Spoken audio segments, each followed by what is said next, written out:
Okay, a couple of announcements here. Tuesday nights, I'm sure you guys know right now, we do have a net and it's 14676, starts at 7 o'clock. And we do just a regular check-in. And then afterwards, we have what we call a roundtable. And that is we just, those that want to stick around and chit chat for a while, like Scott jumped in there before. And it's nice to have I come up with some questions. Sometimes they're radio stuff, sometimes they're not. Sometimes it's like, what was your favorite car when you were in high school? And did you fix it up and all that kind of stuff. And then we talk about different things. So the whole purpose of it, the roundtable, just to chit chat, and so we don't always talk about radio stuff. Membership renewals, I guess I won't need to do that. Just go ahead. I wanted to mention our spring dinner. You might want to put this on your calendar so you don't plan something else. It's May 15th. May 15th. That's a Friday night. And it'll be at the barn in Gordon. Y'all know where the barn is, right? That's what we did it the last 2 years. He won't notice anything. And it looks like the fee's going to be, or the price is going to be $28. So what we're going to do is we're going to have like a salmon, steak, and like a pork chop. And we just ordered last year that they got mixed up a little bit and didn't have enough salmon. So we're going to make sure that doesn't happen again. I was mowing the lawn. I got a phone call from her and she says, I can't find the cheese. What we need. And I gave her the information, but I don't think she remembered it all. So we were short last year of salmon and stuff. So this year will be good. But what we got to do is a different way of collecting the funds for it. Because when you pay online at the website, they charge us. Usually I think it was like a couple bucks a shot. And so that brought the cost of your meal down to what we're actually paying, the club's actually paying for it. So what we'll probably do this year, and I say probably because we haven't got with the board to finalize that. If you want to charge it through the club website, we'll probably charge you a couple bucks extra to pay for the fee. If you want to pay a check, you can do it at the club meetings before. We'll write it down, make sure we have you all scheduled and all that, or you could mail it in. And so it would be better for us if you just did that.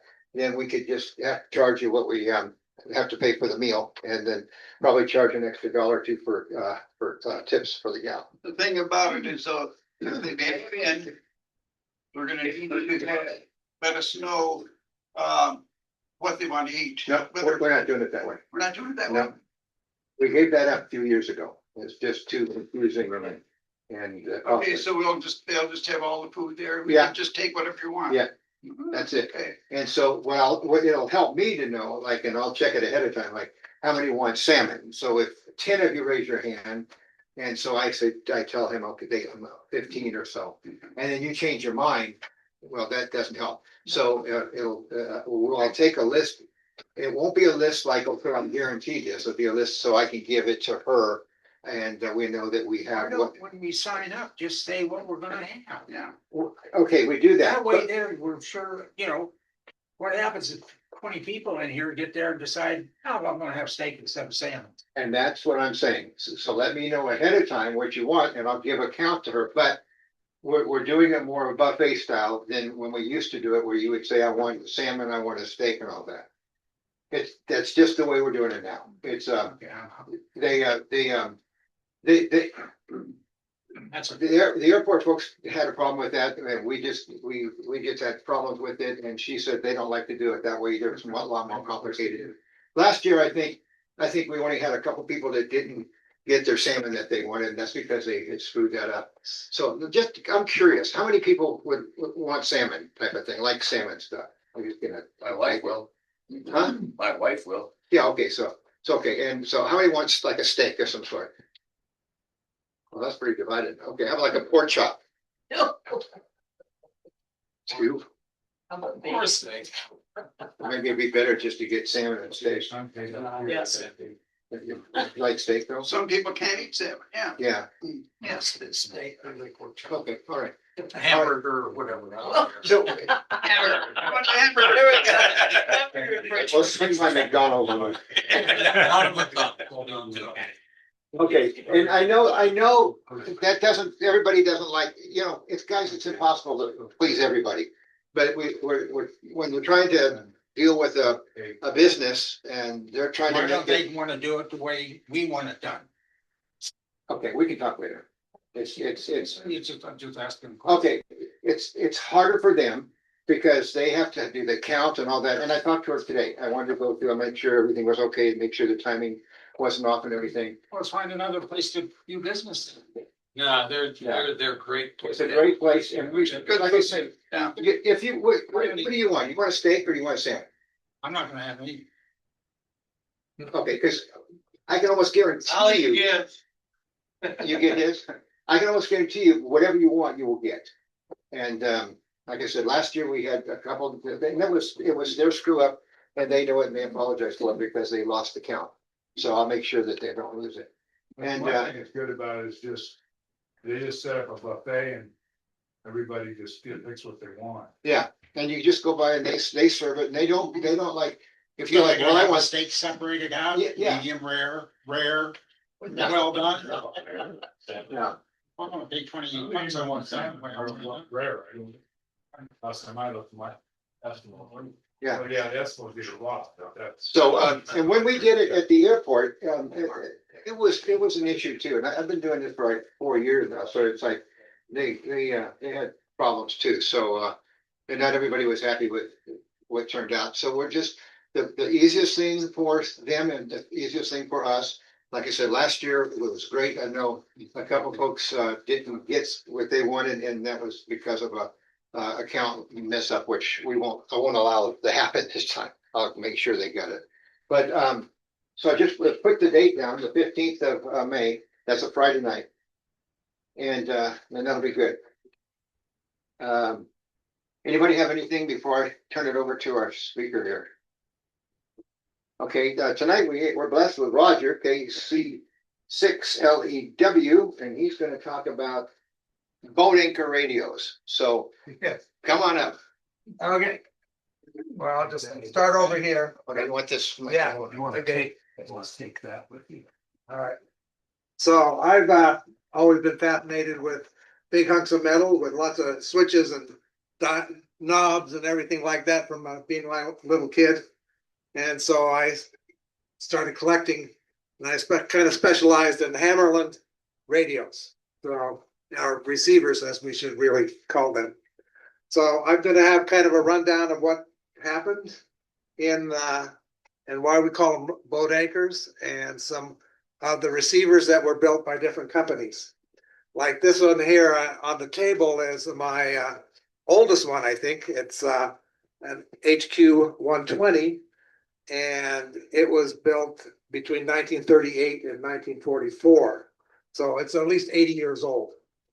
And it works. So, yeah, we can crank it up if we have time afterwards. All right. So I'm going to sit here and run my little slideshow, and we'll see if it works properly. All right. So, legends, myths, and guesses about why they're called boat anchors. So, the boat anchor started in World War II as Navy radio guys had to lug these giant pieces of metal up the beaches and complained about what's going on, and the name kind of stuck as we went along through the surplus after the war. And so the question regarding of how they came is kind of a mystery, so to speak, but the term kind of got stuck by this author in National Magazine where they were referred to as boat anchors. Let's see how we're going here. Okay. Here we go. So this was the 1956 magazine that had the term boat anchor in it.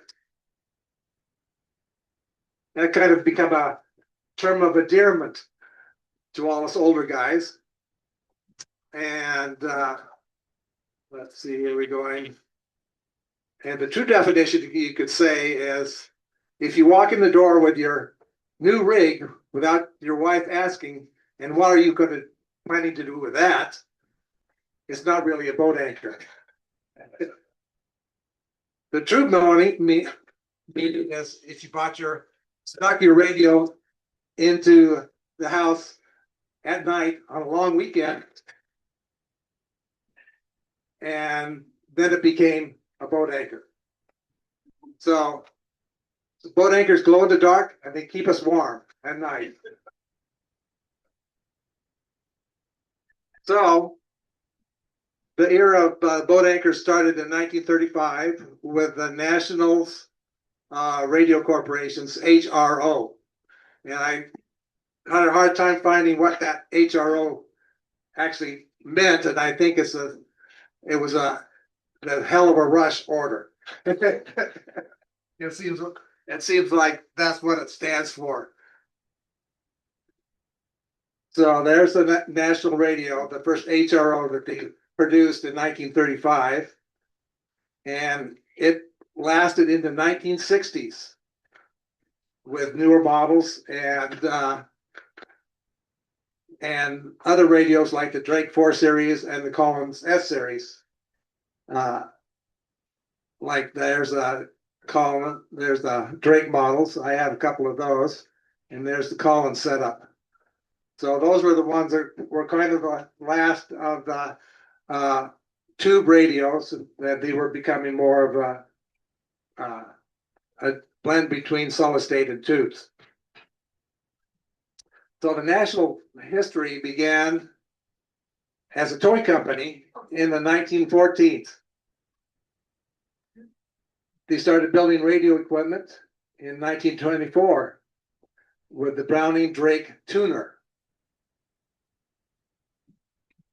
The name changed to the National Company in 1932, and the HRO receiver was announced in December of 1934.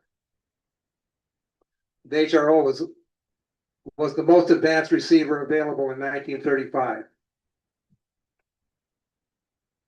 And the HRO was constantly upgraded through the years, and we'll see some of those products up to 1964, when basically the solid state was kind of coming in and replacing all the tube stuff.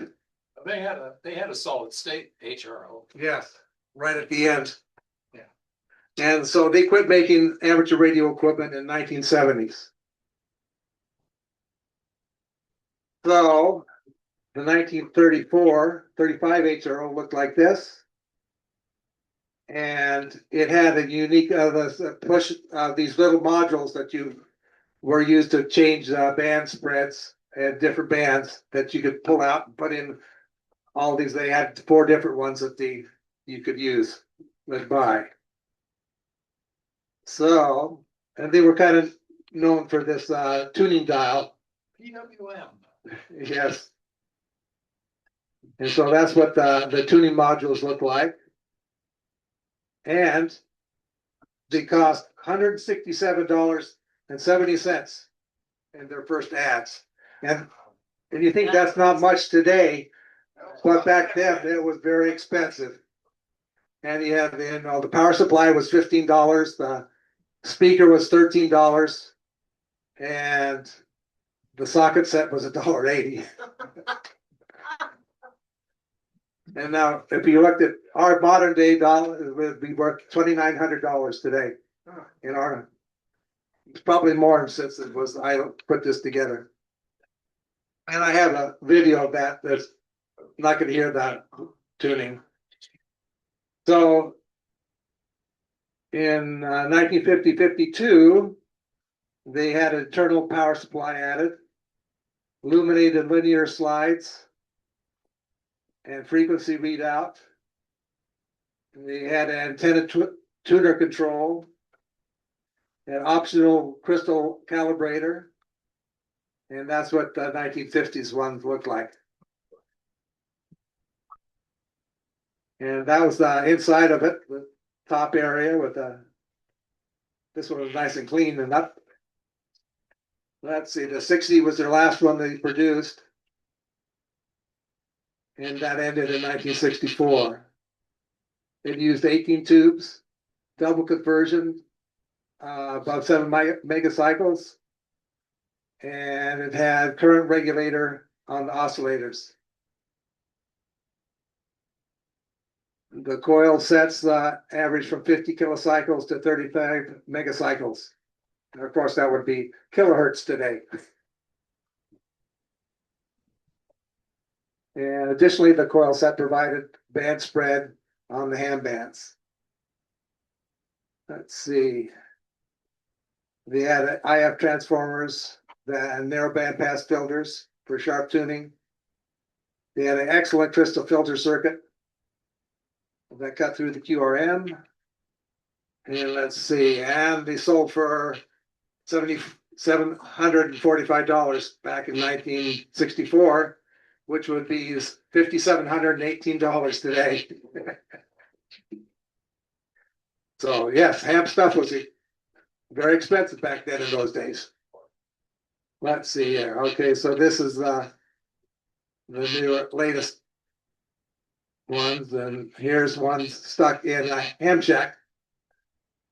No, it's not my ham shack, though. It'd be fun to have one like that.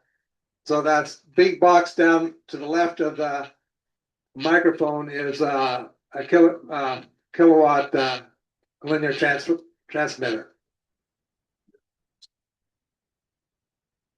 All right, so then we came up with, oh yeah, they weighed 85 pounds. Yeah, all right, well, we'll move on so we don't take up too much time. And let's see. They were national receivers were introduced in 1947. They were improved through 1958. They had great audio and they listed for $370, which would be $3,300 today. And this was the little receiver, the NC-173 and 183. It's kind of cute. And some of these can be found for $400 today on eBay. And that's always a sad thing when you see on eBay, somebody saying, "Oh, this is my grandfather's radios, and I had no idea what it is," and so it's kind of sad.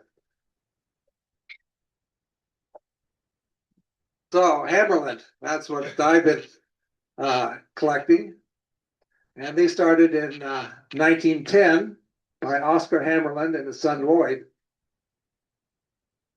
The company slogan was "Quality without compromise." It'd be nice in a lot of our companies today. Yeah. So they developed the first variable capacitor in 1916, and we basically still use those today. That their design. The improved midline variable capacitors released in 25 became the industry standard. And their first radio was the Comet in 1931, followed by the Comet Pro in 33, and the first super heterodyne receivers on the market, the two Comets. The list price for those in 34, with all the options, was $140 or $2,500 today. So the Comet Pro, the world's finest shortwave receiver from their advertising. The Comet Pro by Hammerland. And that's what the insides of it look like. All the tubes are in boxes, and that was the front box. Doesn't look very exciting today, does it?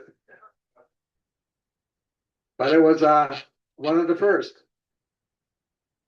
Then they had two lines, the Super Pro line and the HQ line. So we're starting with the Super Pros, which were their high-end radios. The first one was released in March of 1936. But they generally sold for around $250, which is $4,200 today.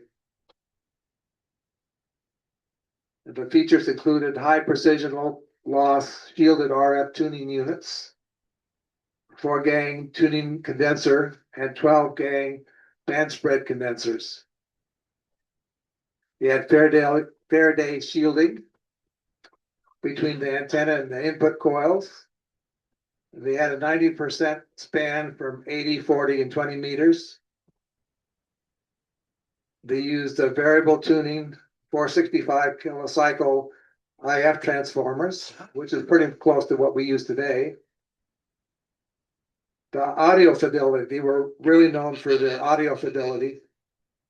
And from 3 kilocycles to 16 kilocycles in their and they had a high power audio amp at 14 watts. So they could made really nice sounding units. The front panel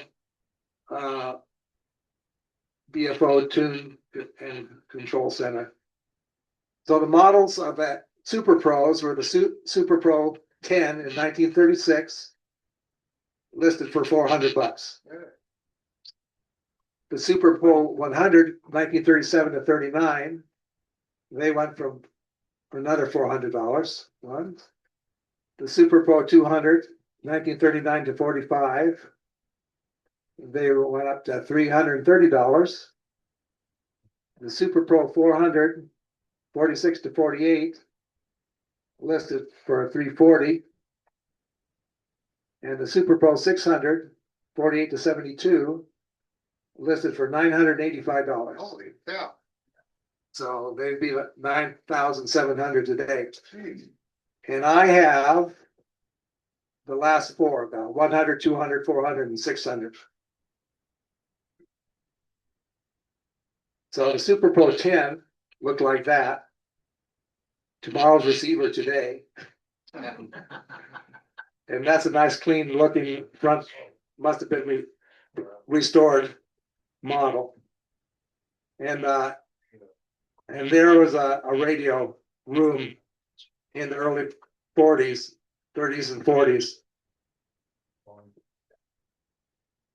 Let's see, Super Pro 100 still looked pretty much the same, but it had, yeah, then it had a nice big speaker there with that one.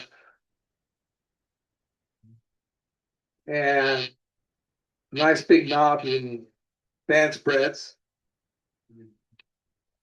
SP200, let's see, it's got more knobs on it.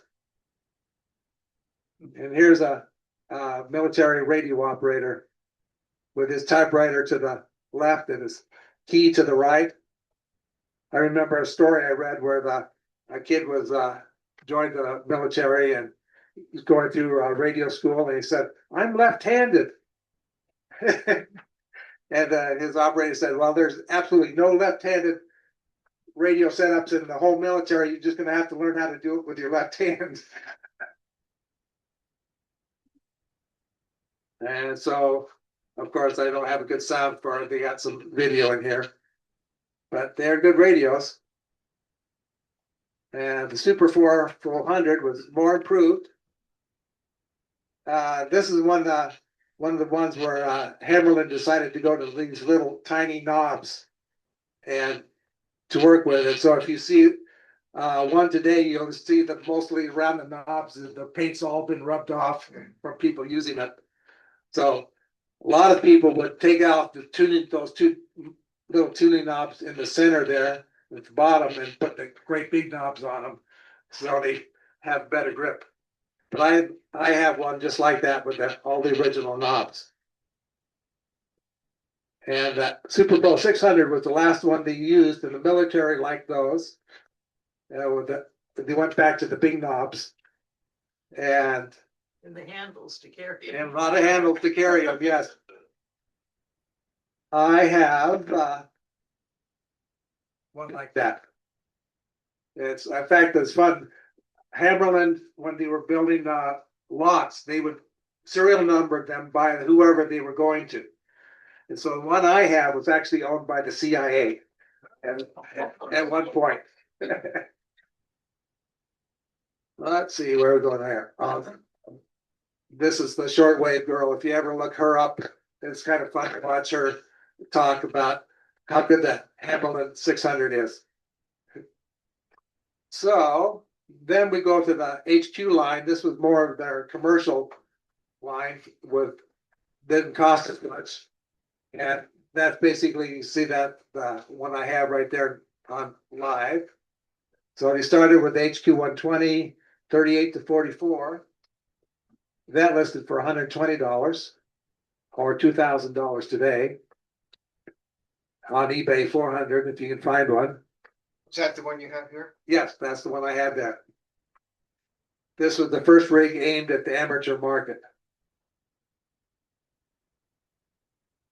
So then they went up to the HQ 129, which had the small knobs on it, which you would find all the wear and tear. But that was a good radio. Mine that I have has totally been rebuilt, so it works really well. It's was from 46 to 53. They listed for around $129 or $1,500 today. And I got a little feedback here somewhere, and then they find it for around $200 on eBay. So here's an advertisement for one.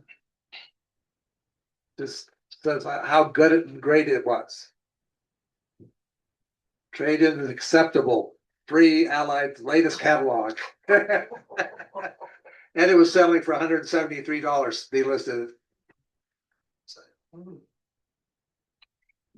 So here's the 140X. This was the next one on the line. It had the big knobs on it. And they're very good receivers. Well, the 140 was from 53 to 58. It listed for $250 back in those days, or $2,200 today. And eBay 150. Let's see. The next was the 150. This was the last one they built in this big platform or big part boat anchor style. And it was a really nice receiver. It went from 56 to 58.